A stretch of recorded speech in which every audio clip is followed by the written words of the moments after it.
Halo semuanya, selamat datang di sesi bedah taktik kita.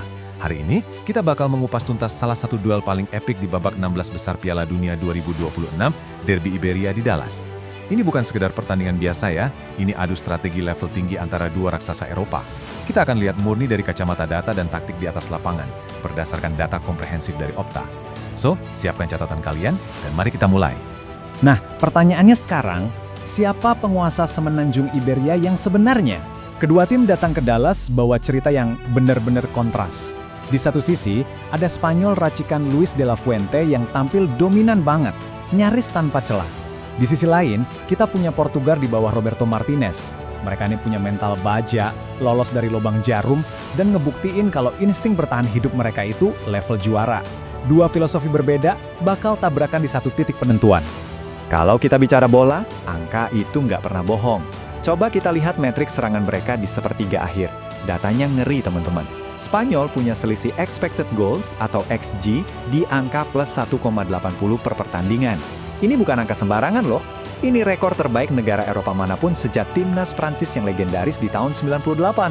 Tapi tunggu dulu, Portugal juga nggak kalah tajam. Rata-rata XG mereka ada di 1,6 per laga, tertinggi buat mereka sejak Piala Dunia 2014. Jadi kesimpulannya, Spanyol emang rajanya ciptain peluang, tapi Portugal bener-bener efisien buat ngebongkar pertahanan lawan. Masuk ke bagian pertama, tembok kokoh skuad La Roja. Kita bahas gimana ngerinya pertahanan baja Spanyol. Gini ya, seberbahaya apapun Spanyol di lini depan, fondasi asli dari dominasi mereka tuh ada di lini belakang. Mereka bisa bikin lawan benar-benar nggak bisa napas. Lihat angka ini, 34. Spanyol itu belum terkalahkan dalam 34 pertandingan berturut-turut. Gila kan? Skuad La Roja sekarang cuma butuh satu laga lagi buat nyamain rekor tak terkalahkan sepanjang masa mereka sendiri yang dicetak tahun 2007 sampai 2009. Konsistensi kayak gini butuh disiplin taktis yang sempurna banget.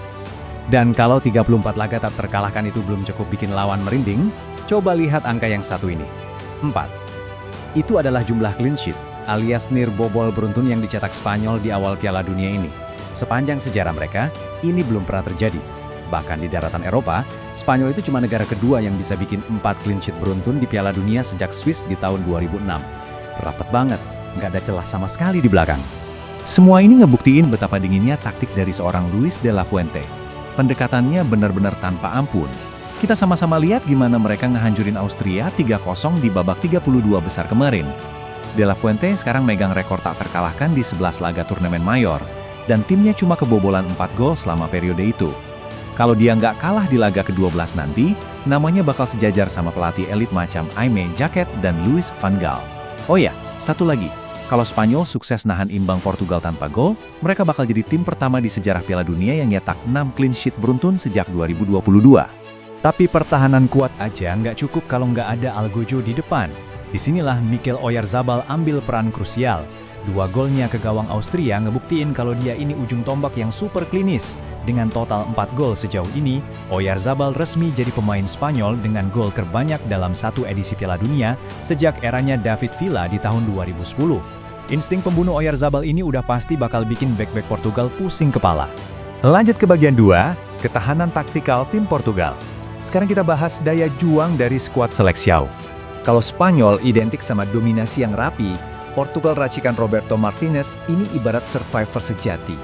Coba deh kita flashback sedikit ke drama gila waktu mereka ngelawan Kroasia kemarin.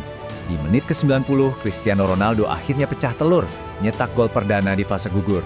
Terus, pas injury time, jantung fans dibikin copot waktu gol balasan Josko Gvardiol dianulir sama VAR. Belum selesai sampai situ, di menit ke-94, Gonzalo Ramos muncul jadi pahlawan penentu kemenangan.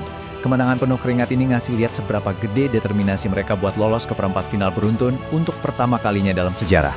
Di tengah semua drama itu pastinya ada satu nama yang selalu jadi sorotan.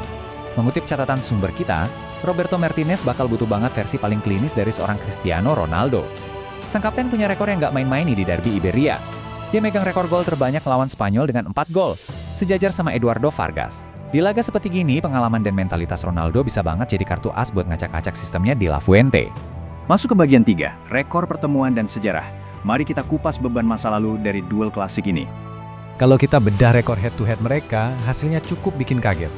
Di turnamen mayor, mereka benar-benar seimbang. Masing-masing menang 1 kali dan 3 kali seri dari 5 laga. Ketat banget kan? Tapi, coba perhatikan data kompetitif terakhirnya. Dalam 12 pertemuan kompetitif terakhir, percaya atau enggak, Portugal cuma bisa menang 1 kali. Sisanya Spanyol menang 5 kali dan 6 kali seri. Dan kemenangan tunggal Portugal itu udah lama banget, lebih dari 2 dekade lalu lewat golnya Nuno Gomes di Euro 2004. Ini nunjukin betapa susahnya Portugal lepas dari bayang-bayang dominasi Spanyol. Tapi, kita juga harus ingat momen-momen magis dari sejarah pertemuan mereka. Siapa yang bisa lupa skor 3-3 di Piala Dunia 2018 waktu Ronaldo bikin hat-trick gila itu? Atau hasil kacamata di Euro 2012 sebelum Spanyol akhirnya menang adu penalti? Nah, meski rekornya kurang bagus, dinamika mental mereka mungkin baru aja berubah. Kenapa? Karena di pertemuan bergengsi terakhir mereka, tepatnya di final Nations League bulan Juni 2025, Portugal sukses balas dendam dan ngalahin Spanyol lewat adu penalti. Kemenangan ini jelas jadi suntikan moral yang gede banget buat anak asuh Roberto Martinez di laga nanti. Oke, bagian keempat, prediksi superkomputer Opta. Sekarang biarkan angka yang bicara. Kita punya data prediksi dari 25.000 simulasi komputer nih teman-teman. Secara probabilitas, Spanyol emang diunggulkan banget buat menang dalam 90 menit dengan peluang 49,2%. Masuk akal sih mengingat dominasi taktis mereka. Peluang Portugal buat menang di waktu normal ada di angka 25,6%. Tapi perhatikan ini, probabilitas laga berakhir seri dan lanjut ke perpanjangan waktu itu ada di 25,2%. Artinya, kalau digabungin, ada peluang 50,8% kalau Portugal itu bisa menang langsung atau minimal nyeret Spanyol ke kekacauan adu penalti. Dan kita tahu sendiri, di zona itu Portugal baru aja ngebuktiin kalau mereka bisa naklukin Spanyol. Jadi, ini dia pertanyaan pamungkasnya. Ini bukan cuma soal main bola, tapi benturan dua kekuatan raksasa. Apakah dominasi penguasaan bola Spanyol yang tanpa celah ini bakal terus melaju kencang? Atau justru mental pantang menyerah Portugal yang bakal ngeruntuhin rekor 34 laga tak terkalahkan milik La Roja? Semuanya bakal terjawab langsung di lapangan Dallas nanti. Terima kasih udah ngikutin bedah taktik ini, dan selamat menikmati pertandingannya.